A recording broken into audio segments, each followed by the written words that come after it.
O perdão.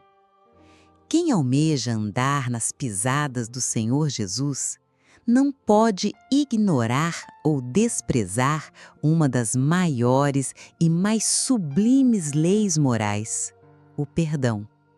O cristianismo jamais poderia sobreviver e até mesmo a vinda do Senhor Jesus não teria tido sentido se o espírito do perdão não pudesse funcionar no íntimo do ser humano. A Bíblia nos ensina que Deus pode compreender nossas falhas, erros e fraquezas, mas não suporta quem se nega a praticar o perdão. Aliás, não perdoar é cometer injustiça consigo mesmo, pois todos cometemos erros. O coração perdoador sempre encontrará saída para se redimir diante de Deus e dos homens, mas o inflexível jamais será salvo. Quando cultivamos um ressentimento contra alguém, permitimos que a semente do mal brote dentro de nós e quanto mais tempo a deixamos intacta, mais difícil é arrancá-la. Não adianta procurar esquecê-la ou até mesmo afogá-la com boas obras de caridade, porque mais cedo ou mais tarde ela fará aparecer suas folhagens e, consequentemente, seus frutos nocivos. Essa é uma das razões fundamentais pelas quais afirmamos que o perdão, mais do que uma simples virtude, é uma grande necessidade. O credor incompassivo. A Bíblia está repleta de passagens nas quais Deus mostra seu caráter diante das falhas e pecados humanos. O Senhor Jesus, durante todo o seu ministério, deu exemplos de como devemos nos portar uns com os outros. Todos os seus milagres apontam sua compaixão para com os pecadores. Da mesma forma pela qual ele se manifestou para os homens, não tendo nenhuma dívida com eles, também requer de cada um de nós a mesma atitude em relação aos nossos semelhantes. Por isso, o reino dos céus é semelhante a um rei que resolveu ajustar contas com os seus servos, e passando a fazê-lo, trouxeram-lhe um que lhe devia 10.000 talentos. Não tendo ele, porém, com que pagar, ordenou o Senhor que fosse vendido ele, a mulher, os filhos e tudo quanto possuía, e que a dívida fosse paga. Então o servo, prostrando-se reverente, rogou: "Se paciente comigo, e tudo te pagarei." E o senhor daquele servo, compadecendo-se, mandou-o embora e perdoou-lhe a dívida. Saindo, porém, aquele servo, encontrou um dos seus conservos que lhe devia 100 denários, e agarrando-o, o sufocava, dizendo: "Paga-me o que me deves." Então o seu conservo, caindo-lhe aos pés, lhe implorava: "Sê paciente comigo, e tudo te pagarei." Ele, entretanto, não quis, antes indo-se, o lançou na prisão, até que saldasse a dívida. Vendo os seus companheiros o que se havia passado, entristeceram-se muito e foram relatar ao seu senhor tudo o que acontecera. Então o seu senhor, chamando-o, lhe disse: "Servo malvado, perdoei-te aquela dívida toda porque me suplicaste. Não devias tu igualmente compadecer-te do teu conservo, como também eu me compadeci de ti?" E, indignando-se, o seu senhor o entregou aos verdugos, até que lhe pagasse toda a dívida. Assim também meu Pai Celeste vos fará, se do íntimo não perdoardes cada um a seu irmão. Mateus 18, 23 a 35. A aplicação dessa parábola ilustra muito bem a difícil lei do perdão, que precisa ser exercida por cada seguidor do Senhor Jesus Cristo, custe o que custar, doa a quem doer. Podemos aprender com esse ensinamento que ninguém jamais poderá tomar posse do reino dos céus se mantiver em seu coração um sentimento de mágoa contra o seu próximo. Aliás, no modelo de oração que o Senhor Jesus nos deu, afirma: "E perdoa-nos as nossas dívidas, assim como nós temos perdoado aos nossos devedores." Mateus 6,12. Se almejamos o perdão maior de Deus, devemos perdoar os pequeniníssimos erros que os outros cometem contra nós. Por maior que seja a falta cometida por alguém contra nós, será sempre considerada mínima diante das falhas que temos cometido contra Deus Pai, Deus Filho e Deus Espírito Santo. Sempre é dever do cristão amar seu inimigo e perdoá-lo. O próprio Deus é nosso grande exemplo de perdão. Ele, por causa de Cristo, perdoou os homens, os quais por si mesmos não merecem receber perdão. O Senhor Jesus Cristo nos ensina quanto à reconciliação entre uma pessoa e seu irmão que a tenha ofendido. A palavra irmão indica, neste caso, um irmão na fé e não apenas um irmão de sangue. Quando o ensinamento foi apresentado pela primeira vez, referia-se, sem dúvida, à reconciliação entre um judeu e outro. O ensino bíblico permanece válido, sendo o padrão de reconciliação entre todos os homens. Em Mateus 18:22, o ensinamento é tão incisivo que muitos cristãos gostariam de ignorá-lo. No versículo 21, vemos Pedro perguntar esperançoso: "Senhor, até quantas vezes meu irmão pecará contra mim que eu lhe perdoe? Até 7 vezes?" Pedro sabia da necessidade de perdoar seu irmão, mas tinha esperanças de que houvesse um limite para esse perdão. Quantos cristãos em nossos dias também desejam que existisse um limite? Da mesma forma que a ilimitada clemência divina, deve também ser ilimitado nosso perdão. A resposta de Cristo a Pedro foi que o limite não era de 7 vezes, mas de 70 vezes 7, ou 490 vezes. Versículo 22. Este não é um número mágico.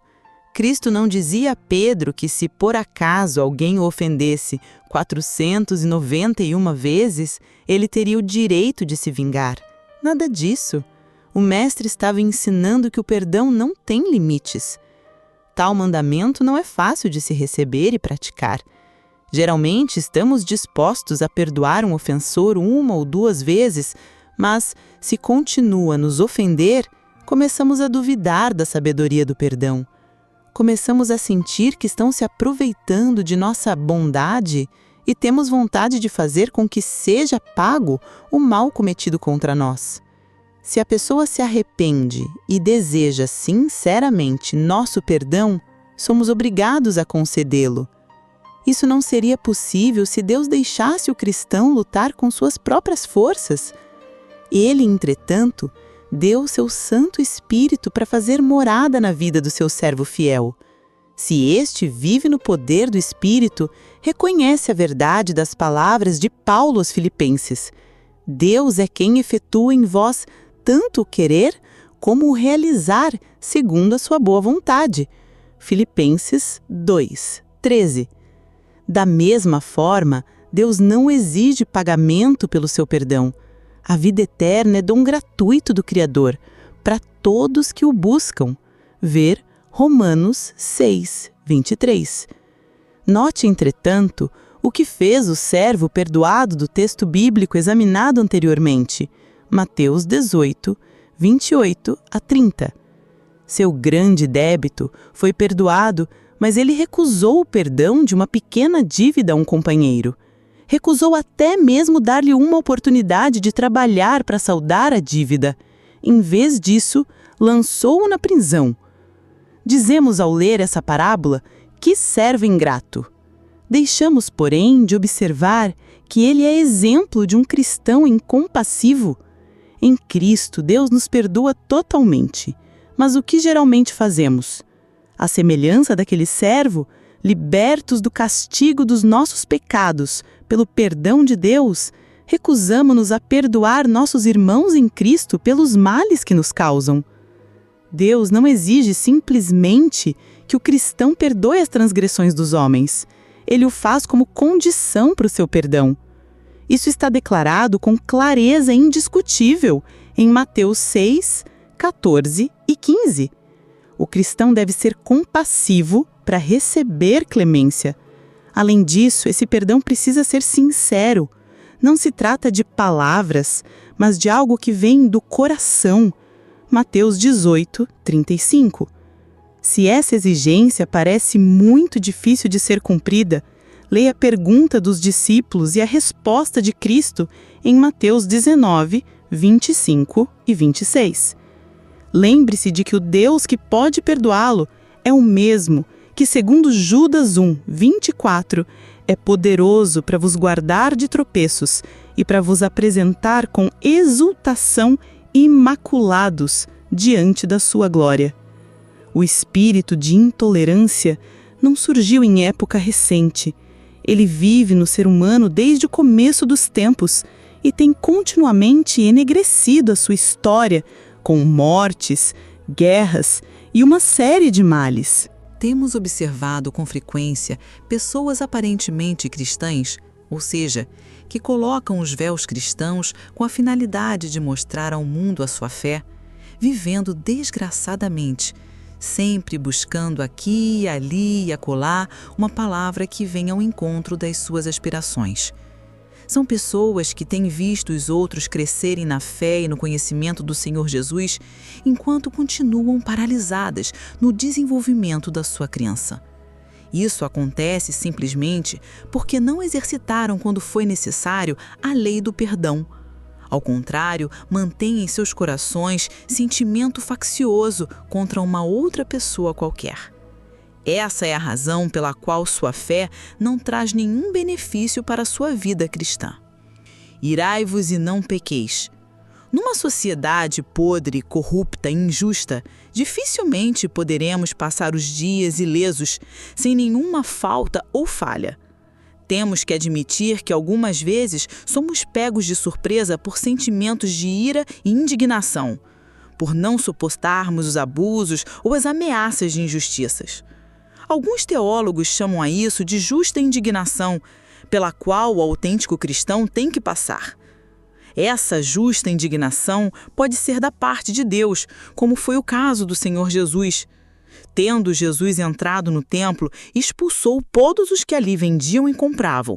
Também derribou as mesas dos cambistas e as cadeiras dos que vendiam pombas. Mateus 21, 12. Pode, entretanto, ser da parte do próprio ser humano, mas jamais deve servir de licença ou pretexto para qualquer outra forma de ira, o que, aliás, é muito comum entre os que militam na carne, ou os incrédulos que amam mais a si mesmos do que a Deus. Por isso, praticam e exercem toda sorte de cólera, devido ao egoísmo reinante em seus corações. Esse tipo de ira é também diferente daquela não condenada pela Bíblia. Na posição de cristão, posso me irar pelas injustiças cometidas contra o povo de Deus, em defesa da sua obra, pelo zelo de sua casa, etc., mas nunca em busca de benefícios próprios. Não são poucos os que se dizem de Deus e, com muita frequência, têm distorcido o propósito da palavra. Irai-vos e não pequeis. Não se ponha o sol sobre a vossa ira. Efésios 26. Acredito que a ira da qual fala a Bíblia é aquela experimentada durante o nosso ministério da Palavra de Deus, quando vemos tantas expressões de miséria e dor. Também quando ouvimos verdadeiras aberrações de Satanás através de pessoas que se colocam em posição de cavalo, burrinho ou aparelho de entidades infernais. O meu íntimo se enche de cólera contra o diabo e seus demônios. Quando leio no noticiário os desejos expressos pelos políticos de fazerem leis para obrigarem as crianças nas escolas a receberem instruções contrárias às Sagradas Escrituras, então a ira se acende em mim. Essa é a ira que nos é permitido sentir. Martinho Lutero confessou um dia: "Quando estou irado, posso escrever, orar e pregar bem. pois todo o meu temperamento é despertado. Meu entendimento é aguçado e todas as preocupações e tentações mundanas desaparecem. Quando a ira foge dos moldes bíblicos, isto é, quando é produzida devido ao egoísmo, devemos tratá-la com todo o cuidado para não permitirmos que produza um sentimento de mágoa crescente. Por essa razão, o apóstolo Paulo a demonstra, a fim de não deixarmos que o sol se ponha sem que antes venhamos a bani-la de nossos corações. Naturalmente, ele quis dizer que, se formos assaltados pela ira, qualquer que seja o motivo, ela deve ter pouca duração, para que não venha nos prejudicar e muito menos aos outros. O rei Davi também aconselha: irai-vos e não pequeis, consultai no travesseiro o coração e sossegai. Salmos 4:4. O sentimento de ira deve ter pouca duração. Caso contrário, construirá um castelo de males, o qual será muito mais difícil de derrubar através do perdão. Uma senhora veio ao nosso gabinete pastoral pedir ajuda porque tinha sofrido durante toda a sua vida de casada. E esse sofrimento se tornou pior depois que se separou do marido. Doenças, enfermidades, problemas financeiros e uma série de aborrecimentos e aflições a acompanhavam. Depois que passaram alguns meses, após ter feito várias correntes na igreja, ela apresentou grandes melhoras. A situação financeira já estava se consolidando, as doenças e enfermidades também cessaram, mas faltava alguma coisa, pois ela ainda não estava totalmente feliz como é a vontade de Deus para nossas vidas. Perguntei-lhe se ela tinha algum aborrecimento passado que pudesse mantê-la magoada com alguém. Depois de responder que sim, aconselhei-a a retirar aquele sentimento do coração, porque senão ela jamais seria perfeitamente abençoada. E ainda por cima, teria que enfrentar futuros problemas se não tirasse do coração aquela ira incubada. Então ela respondeu: como eu posso fazer isso? Não está em mim o desejo sincero de perdoar. Eu a orientei para que pedisse ajuda ao Espírito Santo, que ele certamente faria o que era necessário. Graças a Deus, ela não somente perdoou o marido, mas também foi possível a reconciliação de ambos, após 10 anos de separação. Agora, seus filhos também estão com o coração totalmente voltado para Deus. Hoje há alegria, paz e vida abundante naquele lar, porque o Espírito do Perdão tornou possível a atuação do Espírito Santo em sua família.